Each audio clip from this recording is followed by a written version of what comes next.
وہ حدیث پاک میں ہے کہ کافر مکہ معظمہ سے آیا مدینہ پاک میں آپ کی بارگاہ میں، تو دن بھر اپنا کام کاج کاروبار کیا، رات سونے کا ٹھکانہ نہیں تھا، مگر جب سونے کی جگہ نہیں تھی، کوئی رشتہ دار بھی نہیں تھے، تو رات سونے کے لیے آقا علیہ السلام کے گھر آ گیا۔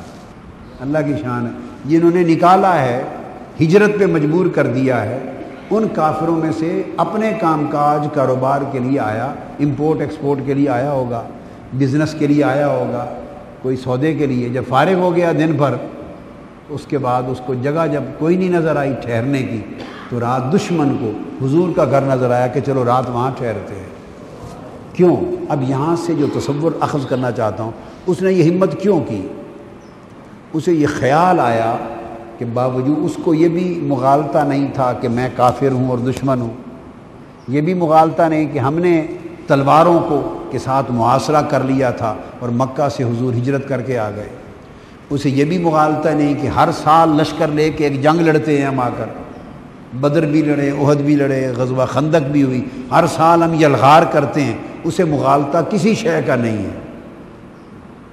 پھر بھی رات آقا کی بارگاہ میں سونے کے لیے آ گیا۔ کیوں؟ یہ اس کو بھی ادراک ہے، دشمن کو بھی، ہیں تو یہ نیری رحمت، ہیں تو سراپا رحمت، اپنے کے لیے بھی، پرائے کے لیے بھی، دوست کے لیے بھی، دشمن کے لیے بھی۔ تو جب دشمن بھی یہ ریئلائز کرے کہ ہے تو سراپا رحمت، تو یہ اللہ کی رحمت تب بنتی ہے، تب ہوتا ہے تصور کہ اس پر اللہ کی رحمت ہے۔ ہر شخص کہے بھئی یہ رحمت ہے، اور اس کی علامت فرمایا لنت لہم، آپ نرم ہیں، خود بھوکے سو گئے، اس کا پیٹ بھر دیا، صبح تشریف لائے، تو یہ میں ایک جملہ بولا کرتا ہوں اس موقع پر کہ ادھر صبح طلوع ہوئی، ادھر اس کی فجر ایمان طلوع ہو گئی، ایمان لے آیا، کوئی تبلیغ نہیں کی تھی، اس کو بٹھا کے رات واز، وہ تو مہمان آیا تھا، صرف دودھ ہی بھی لایا بس، اور اتنا بھی لایا کہ ساری بکریوں کا وہ پی گیا اور خود فاقے کی حالت میں سو رہے، بس یہی کچھ کیا، اور اس سے وہ مسلمان ہو گیا۔ تو پتہ چلا ایسے کردار سے بڑھ کر تبلیغ کوئی نہیں ہے۔ اگر کردار ایسا میٹھا، شفیق اور رحیم ہو، اس سے بڑی تبلیغ نہیں ہے۔ ہم اسی چیز سے محروم ہیں، ہم سارا کچھ کرتے ہیں، ایک کردار میں مٹھاس نہیں لاتے، بات میں مٹھاس نہیں لاتے، شفقت، نرمی، پیار، محبت، الفت، یہ نہیں لاتے۔ یہ وہ کافر ہے۔ پھر ایک اور کافر آ گیا، وہ بھی رات حضور کے پاس آ کے سویا، اس کو موشن تھے، پیٹ خراب تھا، اس نے بستر خراب کر دیا آقا علیہ السلام کے گھر کا، اور ڈر کے مارا بھاگ گیا۔ صبح اٹھا، اس نے کہا یہ تو بستر خراب کر دیا، تم صحابہ کرام آ جائیں گے تو میری تو پٹائی ہوگی، بھاگ گیا۔ تھوڑا آگے گیا تو اسے خیال آیا کہ میری تلوار نہیں رہ گئی، تلوار بھول آیا، اب وہ تلوار لینے کے لیے آیا۔ تو جب گھر کے قریب پہنچا تو دیکھا کہ آقا علیہ السلام ایک لوٹا لے کر ایک دو صحابی پانی گرا رہے ہیں، اور آقا علیہ السلام اپنے دست مبارک سے دھوئے جا رہے ہیں، چادر دھو رہے ہیں۔ جب وہ قریب آیا، اس کو ڈر تھا کہ میری شامت آ جائے گی۔ جب قریب آیا تو آقا نے فرمایا اللہ کے بندے تمہیں تکلیف تھی تو مجھے بتاتا، میں تیرا کوئی علاج کرتا رات کو، بس، اور تبلیغ نہیں کی، کوئی تبلیغ، بس کردار کی یہ شفقت و رحمت کا سمندر موجزن دیکھا، کلمہ پڑھ کے مسلمان ہو گیا۔ وہ کافر جس نے چاند ٹکڑے ہوتے بھی دیکھا تھا اور مسلمان نہیں ہوا تھا، 14ویں رات کا چاند بھی ٹکڑے ہوا جن کافروں کے سامنے، ان میں سے کنگریوں کو کلمہ پڑھتے بھی دیکھا، درختوں کو سجدہ کرتے بھی دیکھا، معجزات دیکھے، تبلیغیں سنی، خطاب سنے، وحی الہی سنی، سب کچھ سنا دیکھا، مگر کلمہ نہیں پڑھا۔ اور آج صرف نرم دم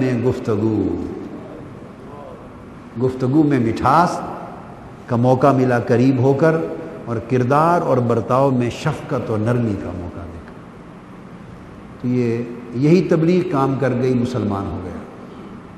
آقا علیہ السلام نے تبلیغ کے سارے طریقے امت کو وراثت میں دیے ہیں، سارے طریقے آقا علیہ السلام نے عطا کیے ہیں، مگر آج کے دور کا سب سے بڑا مؤثر طریقہ تبلیغ کا، لوگوں کے حالات اور نوجوانوں کے حالات بدلنے کا خاص طور پر، وہ طریقہ شفقت و رحمت ہے۔ لنت لہم، آپ ان کے لیے نرم ہیں۔ فرمایا ولو کنت فظا غلیظ القلب، اگر آپ ترش گفتگو کرنے والے، سخت گفتگو کرنے والے اور دل کے بھی سخت ہوتے، اگر آپ کی طبیعت میں سختی ہوتی، دل میں طبیعت میں بھی سختی ہوتی اور گفتگو میں بھی سختی ہوتی، تو پھر کیا ہوتا؟ لنفضوا من حولک، یہ جو آپ کے ارد گرد ہر وقت جھرمٹ نظر آتا ہے نا جانثاروں کا، وہ سارا ٹوٹ پھوٹ کے منتشر ہو کے بھاگ گیا ہوتا۔ یہ جو ارد گرد جھرمٹ نظر آتا ہے اور لوگ کشاں کشاں آتے ہیں آپ کی طرف، ہجوم کیوں ہے زیادہ؟ شراب خانے میں۔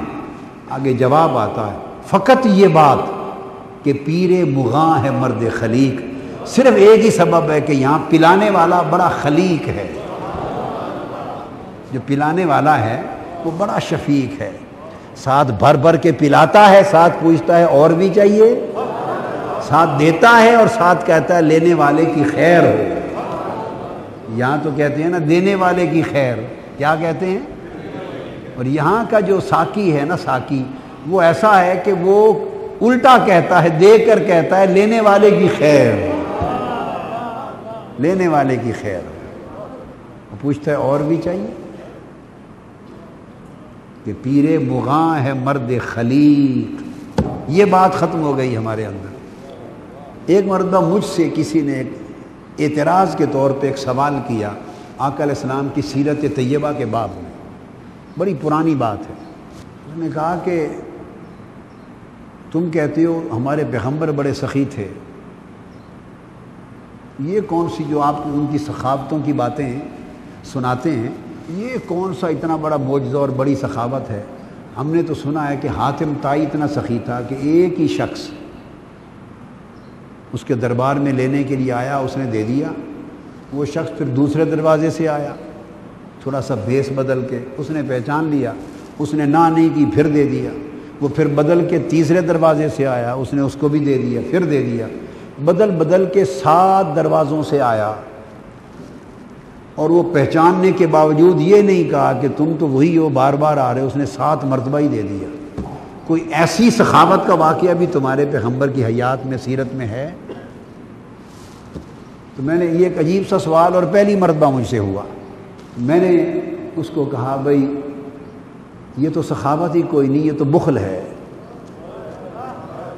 وہ پہلی بار اتنا ہی دے دیتا کہ اسے دوبارہ آنے کی حاجت نہ ہوتی۔ ہمارے پیغمبر کی شان یہ ہے کہ پہلی بار اتنی جھولی بھر دیتے ہیں، اتنی جھولی بھر دیتے ہیں کہ اسے پلٹ کے آنے کی حاجت ہی نہیں۔ وہ تو 7 مرتبہ آتا ہے، بار بار تھوڑا تھوڑا تھوڑا جنگوں کی طرح لیتا ہے۔ اگر جھولی بھری ہوتی تو پھر کیسے آتا؟ ہمارے آقا تو پہلی بار اتنا دے دیتے ہیں کہ بھر جاتا ہے۔ اس پر ثبوت، پھر اس پر ثبوت ہیں احادیث کے اور کتب سیر اور کتب شمائل میں احادیث ہیں آقا علیہ السلام کے بارے میں کہ آپ فرمایا کہ مدینہ کی 2 پہاڑیوں کے درمیان جو وادی ہے، اتنا کوئی سائل کو 2 پہاڑیوں کے درمیان وادی کی اتنا بھر کے دے دیتے تھے۔ ایک مرتبہ ایک آیا، اس نے کہا مجھے سارا ریبڑ دے دیں، سارا ریبڑ دے دیں۔ آقا علیہ السلام نے یہ بھی نہیں پوچھا بھئی سارا کیوں مانگتے ہو، کام تو 1-2 بکریوں سے بھی چل جائے گا۔ سائل نے سارا ریبڑ مانگا، حضور نے سارا ہی دے دیا۔ نماز پر کھڑے ہیں، مصلی پر تکبیر ہو چکی ہے، نماز پڑھانے لگے ہیں جماعت کے لیے، مسجد کے باہر آواز آ گئی کسی محتاج سائل کی کہ کدھر ہے محمد صلی اللہ علیہ وسلم، میں بھوکا ہوں، میرے بچے بھوکے ہیں، مجھے دے۔ تو آقا علیہ السلام یہ بھی فرما سکتے کسی صحابی کو کہ اسے جا کے کہہ دیں میں نے سن لیا ہے، 4 منٹ رک جا، نماز پڑھا کے آ رہا ہوں، تمہیں دیتا ہوں۔ وہ جماعت کھڑی ہے، تکبیر ہو چکی ہے، جماعت کو وہیں چھوڑ دیا، سائل کی آواز سنی اور باہر چلے گئے۔ کیا چاہتے ہو؟ اتنا چاہتا ہوں، سارا عطا کر دیں۔